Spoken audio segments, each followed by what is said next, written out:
이 세상에서 가장 중요한 게 무엇일까요? 사랑입니다. 사랑. 통상적으로 듣지 마시기 바랍니다. 사자나 동물에게서는 긍휼함을 찾을 수가 없습니다. 그냥 생존을 위해서 동료애와 자기 가족들 사랑하는 건 있을 수 있어도 다른 대상에 대한 사랑은 찾을 수 없습니다. 근데 우리 인간에게서만 남들을 긍휼히 여기고 동정하고 자기와 상관없는 사람들을 도와주고 그렇게 합니다. 그것은 왜 그러느냐 그러면은 하나님은 사랑이시고 그 사랑의 형상을 우리가 입었기 때문입니다. 이 사랑에 대한 실체를 정확히 아시고 또 진짜 사랑을 행할 때 하나님께서 만드신 이 세상에서 우리는 제대로 올바로 살 수 있습니다. 사랑은 첫째, 그 대상이 하나님이든 사람이든 개념이든 물건이든 상관없이 자기 자신을 그 대상에게 주는 것입니다. 그래서 사랑하는 사람에게 가장 큰 아픔은 그 사랑하는 대상에게 거절당하는 것입니다. 심지어는 그랬다고 목숨까지 버립니다. 내가 열심히 준비해서 사랑하는 사람에게 주었는데 시큰둥하면 크게 실망합니다.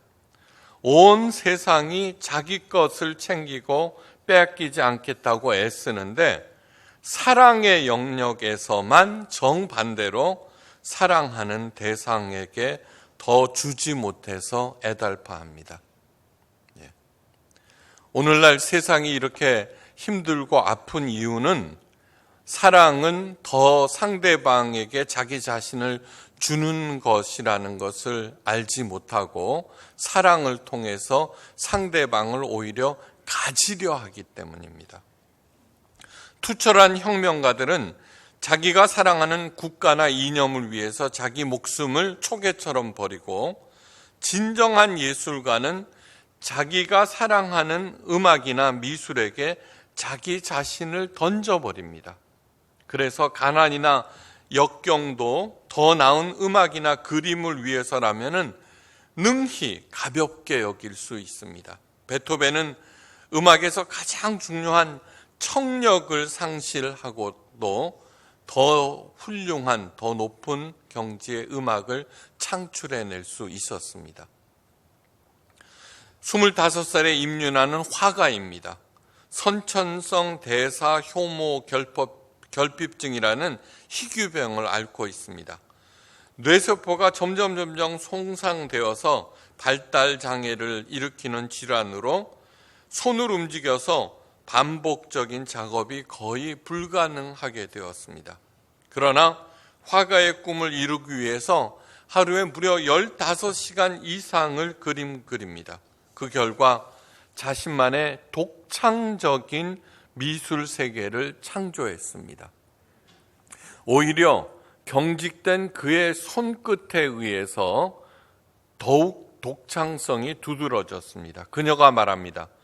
내 몸이 유난히 떨리는 것은 장애가 아니라 날개가 돋기 때문이다. 사랑 때문입니다. 참 사랑이라고 하는 것은 증오도, 고난도, 위험도, 신분도, 국경도 가볍게 넘어갑니다. 엄마를 너무너무 사랑한 7살 소년 마르코는 이탈리아에서 엄마가 있는 아르헨티나까지 7살의 몸으로 엄마를 찾아갑니다.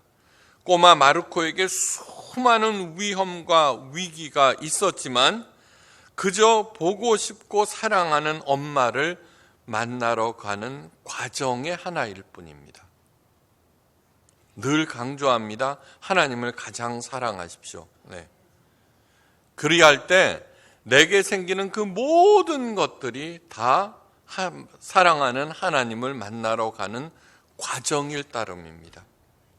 어리석고 연약하고 때로는 사악하기까지 한 우리들이 그런 사랑을 하게 하신 분 하나님이십니다.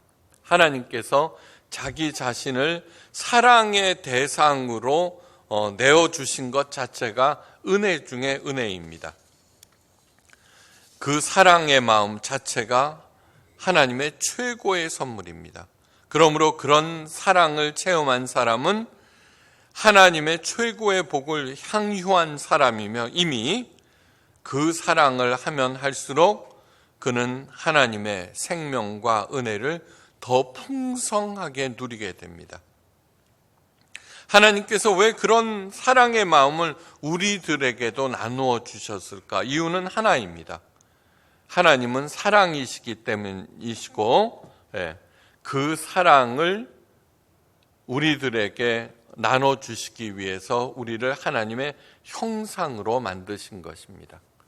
세상이 아무리 악하고 힘들고 어려워도 있죠.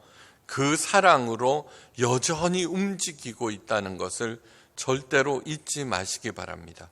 그 사랑을 온몸으로 보여주시고 세상을 이기신 분이 바로 예수님이십니다. 마르코는 엄마를 찾아 산마리를 갔지만 하나님은 하늘에서 땅까지 도저히 측정할 수 없는 거리를 오셨습니다. 하늘과 땅은 아담의 범죄 이래로 절대로 하나가 될 수 없는 가장 먼 거리에 있습니다. 예수님은 지존하신 하나님의 아들로서 그런데 가장 낮고 천한 모습으로 이 땅에 오셨고 사셨고 또한 죽으셨습니다. 우리들은 흙수저로 태어난 것을 부모님께 원망하지만 예수님과 비교하면 모두 다 예수님보다 훨씬 더 낫습니다. 불공평한 세상이라고 탄식을 하고 거기에 대해서 분노합니다. 온 세상이. 그런데 한번 가만히 생각해 보십시오. 아무리 부모가 특권을 물려주고 그리고 그것으로 인해서 혜택을 받았다 하더라도 그 당사자가 능력이 없으면 그것을 절대 누리지 못합니다. 왜 하나님께서는 여전히 이러한 세상에 연약하고 착하고 따뜻한 사람들을 계속 보내느냐 하면은 얼마든지 그런 사람도 살 수 있다고 믿고 있기 때문입니다. 우리 그리스도인이라고 하는 하나님의 자녀라고 하는 것은 무엇이냐 하면은 그 사랑을 알고 체험하고 향유할 줄 아는 사람. 가끔 말씀드립니다. 저는 어릴 때 부모님들이 쟤는 언제 죽나 할 정도로 몸이 약했습니다. 게다가 말더듬이었습니다. 그 다음에 몸도 약하고 아무것도 할 수 없습니다. 그런데 말로 먹고 삽니다. 말더듬이가. 십자가 처형은 사악한 인간이 고안해낸 가장 잔혹한 처형 방법입니다.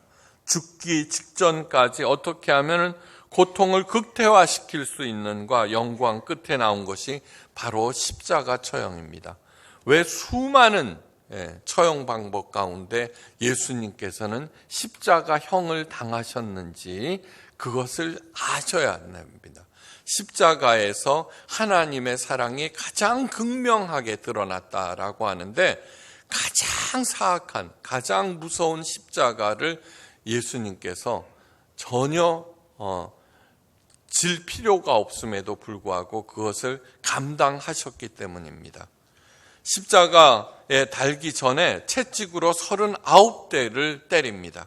로마 채찍 끝에는 각진 쇠뭉치가 달려 있어서 맞으면 살점이 뜯기고 뼈가 드러납니다.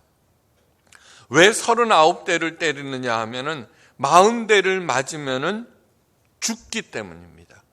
그래서 죽기 직전까지 39대를 때립니다.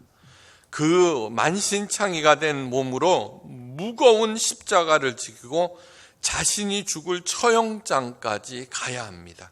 그것도 벌거벗은 모습으로요. 그래서 십자가 처형을 수치스럽다고 말합니다. 예수님의 십자가상을 보면은 가리고 있지만 사실은 그렇지 않습니다. 전날부터 물 한 모금 빵 한 조각 주지 않습니다. 십자가에 눕힌 다음 복숭아 뼈를 옆으로 모으고 그 위에 대못을 칩니다. 발등 위에다가 찍는 것이 아니라 십자가 복숭아 뼈를 이렇게 모으고, 그러니까 비스듬하게 됩니다. 손목에다가, 손등이 아니라 손목에다가 대못을 받습니다. 저절로 몸이 처지고 고개가 숙여집니다. 숨을 쉴 수가 없습니다. 그래서 안간힘을 다해 몸과 고개를 끌어올립니다. 고통이 극대화됩니다.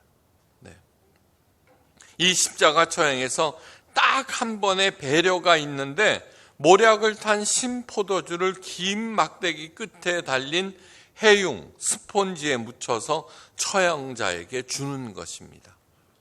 그것이 십자가 처형에서 단 한 번 있는 배려입니다.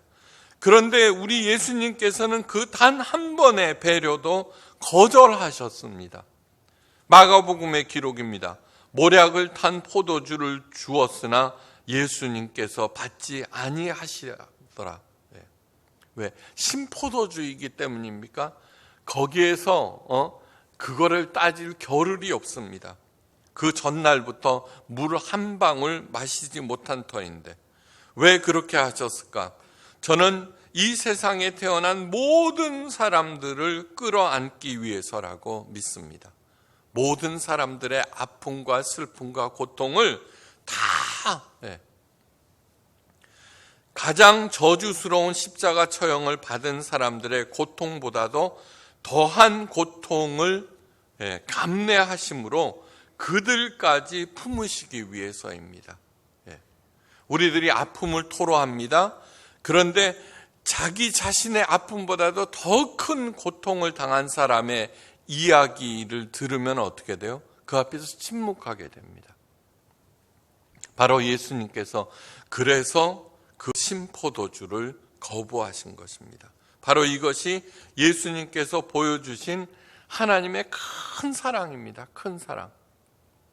사랑의 특징, 절대 소유하려고 하지 않습니다. 자기의 유익을 구치 아니합니다. 오히려 자기 자신을 그 사랑의 대상에 내어줍니다. 그 사랑을 깨달을 때 비로소 내 삶이 시작된다는 것입니다. 왜 스스로 목숨이 끊습니까? 지금 내가 사는 것이 너무너무 힘들다고 생각하기 때문입니다. 하나님의 사랑을 그래서 늘 강조합니다. 예수님의 사랑은 그 어떤 고귀하고 아름다운 사랑도 다 품고도 남습니다. 예수님의 모든 가르침은 이 하나님의 사랑을 이 땅에서 사는 법에 펼치는 법에 관한 것입니다. 죽어가는 내 생명을 살리고 살아난 생명이 더욱 풍성해지는 그 비결을 가르치시기 위해서 그렇게 하신 것입니다. 삶의 올바른 지침, 천국에 이르는 길을 가르쳐 주신 것으로도 고맙고 감사한 일인데, 예수님의 나를 향한 사랑은 여기서 멈추지 않습니다. 그래서 십자가에서 마지막 살 한 점, 피 한 방울까지 내어주시면서 그 사랑으로 우리를 구원하신 것입니다. 그래서 하나님의 인치심을 받은 14만 4천 명, 이루 헤아릴 수 없는 14만 4천 명, 흰옷을 입고 찬양을 드리며 이렇게 외칩니다. 구원하심이 보좌에 앉으신 우리 하나님과 어린 양에게 있도다. 그 사랑으로 우리를 구원하신다는 얘기입니다. 이 사람들은 예수님께서 전생애와 십자가에서 드러내 주신 하나님의 사랑을 온몸으로 받고 온몸을 깨닫고 온몸으로 행했던 사람입니다. 그래서 너무나 고마우신 하나님과 어린 양 보좌 앞에 엎드려서 얼굴을 대고 하나님께 경배하고 외쳤던 것입니다. 아멘. 찬송과 영광과 지혜와 감사와 존귀와 권능과 힘이 우리 하나님께 세세토록 있을지어다. 찬송, 영광, 지혜, 감사, 존귀, 권능, 힘, 이것의 출처가 무엇입니까? 바로 사랑입니다. 우리가 진심으로 사랑을 행할 때 우리에게서 찬송과 영광과 지혜와 감사, 존귀와 권능 또한 우리에게서 나옵니다. 그래서 예수님께서 가르쳐 주셨습니다. 이 세상에 수많은 법들과 규칙과 교훈들이 있는데 그 중에 최고는 하나님 사랑이고, 두 번째는 이웃 사랑이라고 가르쳐 주신 것입니다. 그 어떤 사람도 경배의 대상이 아닙니다. 모든 지혜와 존귀와 권능과 힘은 모두 다 내 노력에 의해서 이루어진 것이 아니기 때문입니다. 원천이 없으면 그 어떤 것도 존재할 수 없습니다. 이 지혜, 존귀, 권능, 힘, 이것은 하나님의 사랑으로부터 나온 것입니다. 하나님의 사랑이 원천입니다. 자, 명심해야 할 것이 있습니다. 그 사람이 지혜롭고 높은 자리에 있고 권능과 힘, 능력이 있다고 할지라도 사랑이 없으면 그 사람을 절대 추종해서는 안 됩니다. 안 됩니다. 이러한 것들은 하나님으로부터 나오기 때문에 사랑이 없다는 것은 하나님을 절대 알지 못한다는 얘기입니다. 바리새인들은 하나님에 대해서 꾀고 있었습니다. 그러나 그 마음속에는 남들을 불쌍히 여기고 긍휼히 여기는 마음이 없었습니다. 그래서 예수님께서는 그들을 한마디로 돈을 사랑하는 위선자라고, 불법을 행하는 자라고, 자신들도 천국에 들어가지 못하지만 남들까지 들어가는 것을 막고 있다고 말합니다. 우리가 추종하고 있는, 사람들이 열광하고 있는 그 정치 지도자들, 또 여러 각 분야의 전문가들, 그들이 과연 진정한 지도자들인가 살피는 딱 하나의 방법은 그들에게 사랑이 있느냐의 여부입니다. 그들이 행한 업적, 그러한 것들 정말 쓰레기만도 못한 것, 아무런 무가치한 것이라는 걸 절대 잊지 말고 그렇게 바보처럼 있죠. 사람 의존증에 빠지지 않기를 바랍니다. 그러므로 설사 내가 지혜와 능력을 갖췄다고 할지라도 그것에 대해서 감사하고 끝까지 겸손해야 합니다. 오로지 하나님께 감사합니다. 사람이라고 하는 것은 사랑과 존경의 대상이 될 뿐 의지하거나 경배하거나 추종할 대상이 절대로 될 수 없다는 것을 명심하셔야 합니다. 하나님의 보좌 앞에 앉은 24장로 중 한 사람이 사도 요한에게 묻습니다. 이 흰 옷을 입은 자들은 누구이며 또 어디서 왔느냐? 그들의 출처를 묻고 있습니다. 이에 사도 바울이 대답합니다. 사도 요한이 내 주여 당신이 아시나이다. 그러자 그 장로가 말합니다. 이는 큰 환난에서 나오는 자들인데 어린 양의 피에 그 옷을 씻어 희게 하였느니라. 이것이 무슨 말입니까? 어린 양의 피. 예수님께서 십자가에 보여주신 그 하나님의 사랑으로 자신의 전체를 씻어서 희게 한 사람, 하나님을 가장 사랑함으로 그에게 닥친 어떤 환난도 능히 이길 수 있는 마음을 가진 사람들. 7살 소년 마르코를 잊지 마십시오. 사랑하는 엄마를 보기 위해서 가는 길목에서 만난 수많은 환난들은 그저 엄마를 만나기 위한 과정일 뿐이라는 것입니다. 여기에서 주목해야 하는 큰 환난입니다. 큰 환난이란 지금까지 본 마지막 때에 당하게 될 여러 큰 환난을 의미하기도 하지만 우리들이 살면서 당하는 여러 가지 어려움들을 의미합니다. 아무리 높고 많이 가졌어도 지혜롭다고 할지라도 어려움들을 겪게 마련입니다.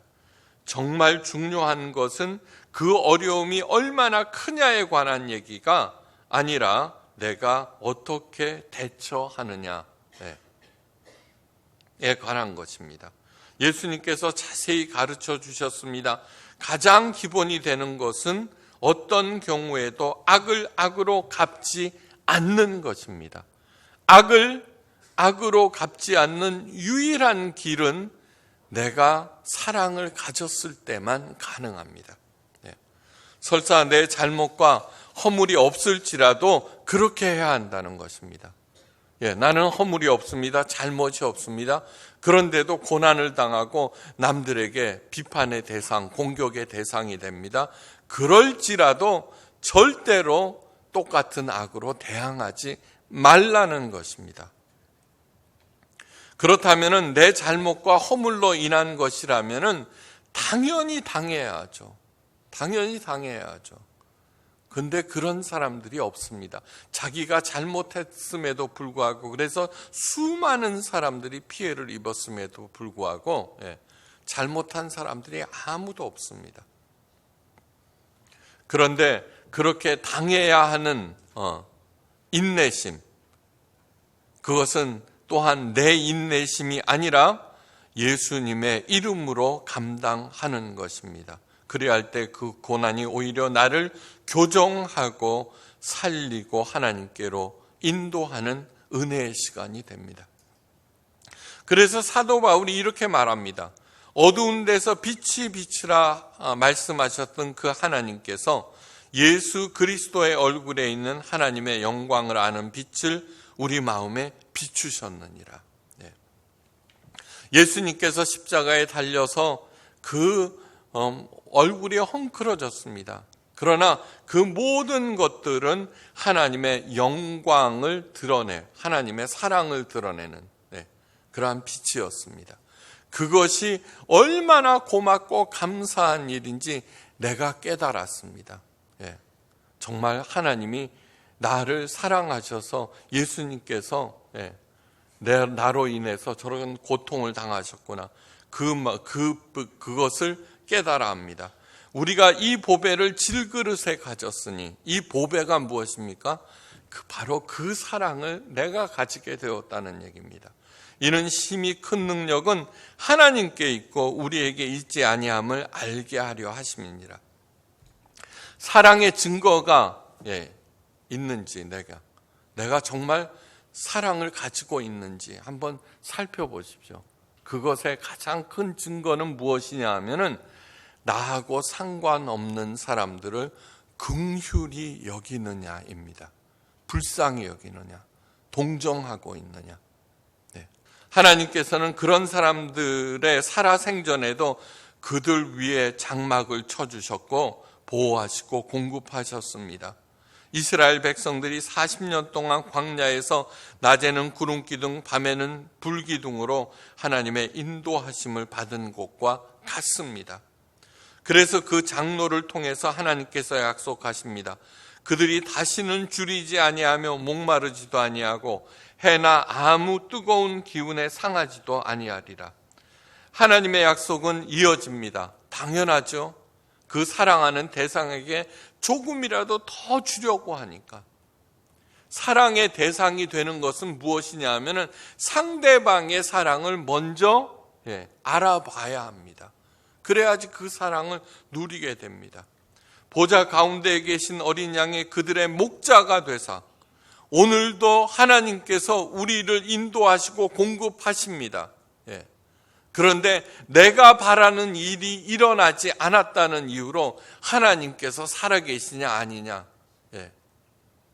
드레핀 코스모스만 봐도 하나님이 얼마나 전문 용어로 기마이가 좋으신 분인지 깨달아 알 수 있습니다.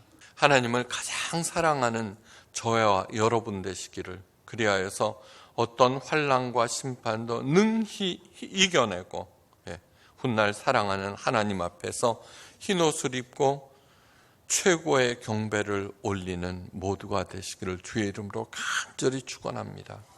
기도하십니다.